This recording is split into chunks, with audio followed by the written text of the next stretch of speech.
अस्सलाम वालेकुम, आप देख रहे हैं स्पोर्ट्स बज़ और मैं हूं लुकमान अली। पाकिस्तान ने जनूबी अफ्रीका को दूसरे ओडीआई मैच में शिकस्त देकर 3 मैचों पर मुश्तमिल सीरीज में कामयाबी हासिल कर ली है। पाकिस्तान ने सीरीज अपने नाम कर ली है।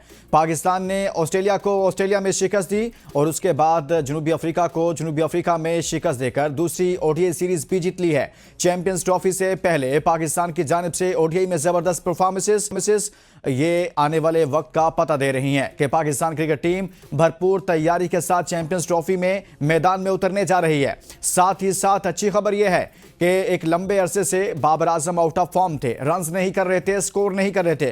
गुज़िश्ता 21 इनिंग्स में कोई भी 50 नहीं थी। ताहम दूसरे मैच में जनूबी अफ्रीका के खिलाफ जबरदस्त परफॉर्मेंस सामने आई और बाबर आजम की जानिब से 73 रन स्कोर किए गए। गो के बॉल्स काफी ज्यादा खेली 95 बॉल्स में, लेकिन बात यह है कि बाबर आजम दोबारा से फॉर्म में वापस आए हैं। एक लंबे अरसे के बाद एक लंबी इनिंग खेली है और पाकिस्तान मैच जीता है। दूसरी जानिब मोहम्मद रिजवान भी कुछ आउट ऑफ फॉर्म नजर आ रहे थे, लेकिन उनकी जानिब से भी एक अच्छी इनिंग खेली गई है। 80 रन किए गए मोहम्मद रिजवान की जानिब से। साथ ही साथ नए बैट्समैन, नए प्लेयर्स जिनको चांस दिया जा रहा है, उनमें कामरान गुलाम शामिल हैं। कामरान गुलाम ने जबरदस्त परफॉर्मेंस दी है। 32 बॉल पर 63 रन बनाए हैं और इसमें 4 चौके शामिल हैं, 5 छक्के शामिल हैं। जारहाना इनिंग खेली, कम बॉल पे ज्यादा रन किए और यही वजह बनी कि पाकिस्तान की जानिब से 329 रन बनाए गए। 330 रन का टारगेट दिया गया। ताहम जनूबी अफ्रीका की पूरी टीम 248 रन पर ऑल आउट हो गई। सिर्फ 43 ओवर्स ही खेल सके। पाकिस्तान की जानिब से शाहीन शाह अफरीदी ने जबरदस्त बॉलिंग की और शाहीन अफरीदी ने 8 ओवर्स में 47 रन देकर 4 खिलाड़ियों को पवेलियन की राह दिखाई। साथ में नसीम शाह ने 3 विकेटें हासिल की और नसीम शाह ने 8.1 ओवर्स में 37 रन दिए। मजमूई तौर पर बात की जाए तो पाकिस्तान ने ओडीआई सीरीज में जबरदस्त परफॉर्मेंस दी है। चैंपियंस ट्रॉफी की तैयारियों को लेकर अगर देखा जाए तो पाकिस्तान बेहतरीन कॉम्बिनेशन बना रहा है। गो के T20 सीरीज में पाकिस्तान को ऑस्ट्रेलिया और इसी तरह से जनूबी अफ्रीका में शिकस्त का सामना करना पड़ा, लेकिन ओडीआई में पाकिस्तान टीम दुनिया की एक मजबूत तरीन टीम नजर आ रही है। बड़ी से बड़ी टीमों को शिकस्त दी है। इसके साथ साथ आज के प्रोग्राम में बात करेंगे चैंपियंस ट्रॉफी के हवाले से मामलात कहां पर पहुंचे हैं, मामलात हल हो गए हैं तो क्या कुछ तय पाया है और किसका फायदा किसका नुकसान और इस इवेंट से किसकी जीत हुई है। क्रिकेट की जीत हुई है और अभी इसी हवाले से हम बात करेंगे। हमारे साथ मौजूद हैं भारत से senior sports journalist Manoj Dutt sahab. बहुत शुक्रिया मनोज साहब, आपने हमारा कॉल। सबसे पहले तो कैसे हैं आप, खैरियत से हैं? हाँ, सब ठीक है और अच्छी खबर है। चैंपियंस ट्रॉफी के लिए जो एक डिस्प्यूट था वो सॉल्व हो गया। बिल्कुल अच्छी खबर है। अच्छी खबर तो है मनोज साहब, हमारे लिए भी आपके लिए भी, लेकिन क्या तय पाया है इसमें और इस जो कुछ तय पाया है इसमें किसकी जीत हुई है? पाकिस्तान क्रिकेट पीसीबी की जीत हुई है, बीसीसीआई की, या फिर क्रिकेट की जीत हुई है? देखिए, इसको यूं कह सकते हैं कि क्रिकेट की जीत हुई है, क्रिकेट फैंस की जीत हुई है।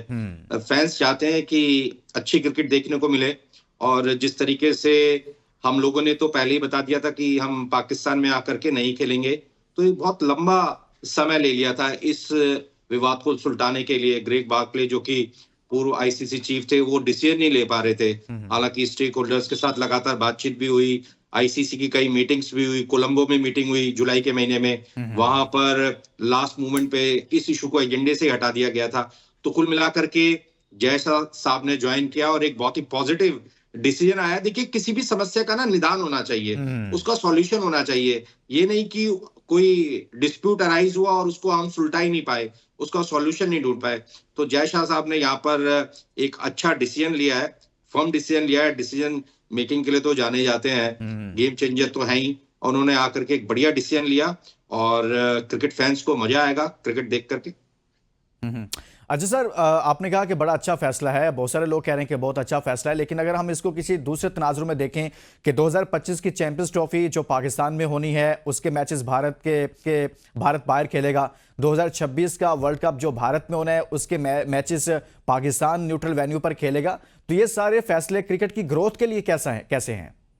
देखिए, इसको मैं इस तरीके से देखता हूं कि अगर अगले जो इवेंट्स है आईसीसी के और पाकिस्तान अपने अगर मैचेस कहीं बाहर खेलता है तो वहां के जो स्पेक्टेटर्स हैं उनको पाकिस्तान के क्रिकेटर्स देखने को मिलेंगे। हालांकि टेलीवाइज मैचेस के माध्यम से तो आप टेलीविजन और मोबाइल पर देखते हैं, लेकिन जब आप लाइव एक्शन देखते हैं तो कहीं ना कहीं बहुत सारी चीजें सीखने को मिलती हैं। और अगर पाकिस्तान की टीम किसी न्यूट्रल वेन्यू पे खेलती है तो बढ़िया ही रहेगा, अच्छा रहेगा। अच्छा, भारत में क्रिकेट फैंस इस फैसले को लेकर कैसा देख रहे हैं कि चैंपियंस ट्रॉफी से मुतल्लिक हो या फिर 2026 के वर्ल्ड कप से मुतल्लिक हो, ये जो नया फार्मूला तय पाया है, इस फार्मूले के बाद फैंस खुश हैं या क्या आ रहा है वहां पर?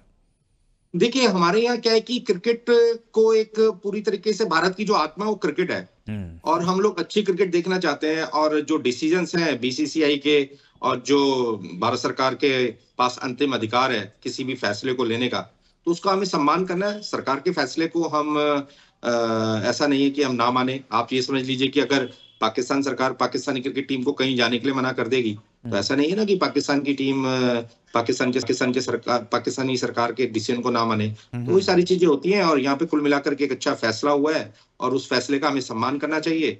और हाइब्रिड मॉडल की तो पहले से ही मांग हो रही थी बीसीसीआई की तरफ से, और स्टेक होल्डर्स ने माना भी था कि हाइब्रिड मॉडल के तहत चैंपियंस ट्रॉफी खेली जा सकती है। और जिस तरीके से कल डिस्कशन हुआ है, फैसला हुआ है, उम्मीद करते हैं एक अच्छी क्रिकेट देखने को मिलेगी। पाकिस्तान में मैच हो, भारत में मैच हो, या किसी न्यूट्रल वेन्यू पर हो, एंड में तो सब लोगों को अच्छी क्रिकेट चाहिए। अच्छा, पाकिस्तान कह रहा है कि हमारे फार्मूले की कामयाबी है, और जबकि भारत भी इस विन विन की सिचुएशन में है और उस पर काफ़ी खुश नज़र आ रहा है। जैसे आपने भी बताया कि फैंस भी काफ़ी खुश हैं इस सारी मंजरनामे को लेकर। फ़ायदा किसको होगा इस हाइब्रिड मॉडल फार्मूले का? देखिए, कुल मिलाकर के जो ग्लोबल रेवेन्यू है ना, वो जब सबसे ज्यादा महत्वपूर्ण है। आईसीसी जो पैसा अर्न करेगी इन मैचेस से, वो पैसा सारे बोर्ड्स को डिस्ट्रीब्यूट होना है, ब्रॉडकास्टर से पैसा आना है, फैन एंगेजमेंट होनी है, एंडोर्समेंट होनी है, एडवर्टाइजमेंट होनी है। एक एक आदमी जो भी इस इवेंट से जुड़ेगा उसको फायदा होना है। तो कुल मिलाकर के एट द एंड तो फायदा ही है ना। चैंपियंस ट्रॉफी में भारत पाकिस्तान में खेले या दुबई में खेले, और पाकिस्तान की टीम भारत में ना खेल के श्रीलंका में खेले, उससे क्या फर्क पड़ता है? एट द एंड तो जो ग्लोबल रेवेन्यू है उसका बहुत महत्व है। अच्छा, 2026 के वर्ल्ड कप में पाकिस्तान अगर सेमीफाइनल और फाइनल में पहुंच जाता है, और उसके नतीजा में सेमीफाइनल और फाइनल फिर भारत में नहीं होते, न्यूट्रल वेन्यू पर होते हैं, तो ये आसान होगा भारत के लिए? इससे कोई खास फर्क पड़ने वाला नहीं है। सेमीफाइनल मैच पाकिस्तान की टीम श्रीलंका में खेले या फिर दुबई में खेले या कहीं भी खेले, उससे कोई फर्क पड़ने वाला नहीं है। एक डिसीजन है आईसीसी का, उसको हमें मानना है और उसके अकॉर्डिंगली हमने फर्दर प्लान करना है। अच्छा, क्या आईसीसी को समझ आ गई है कि पाकिस्तान के बगैर भी क्रिकेट नामुमकिन है? क्योंकि इससे पहले जो सारा चलता रहा पूरा 1 माह या 2 माह से यही था। कभी कहा गया कि ये टूर्नामेंट चैंपियंस ट्रॉफी पाकिस्तान के बगैर होने जा रही है, कभी कहा गया ये जनूबी अफ्रीका मुंतकिल हो रही है, कभी कहा गया तो अभी होगी ही नहीं है, होगी तो पाकिस्तान के बगैर होगी। लेकिन पाकिस्तान अपने मौकिफ पर डटा रहा। तो अब ये तो समझ आ गई कि पाकिस्तान के बगैर सर क्रिकेट नहीं चल सकती दुनिया की। देखिए, चैंपियंस ट्रॉफी में 8 टीमों ने शिरकत करनी थी, और सुनने में तो ये भी आ रहा था कि अगर पाकिस्तान नहीं खेलेगा तो श्रीलंका या वेस्ट इंडीज को इंक्लूड कर लिया जाएगा, और अगर इंडिया नहीं खेलेगा तब भी इन दोनों टीमों में से एक टीम आ जाएगी।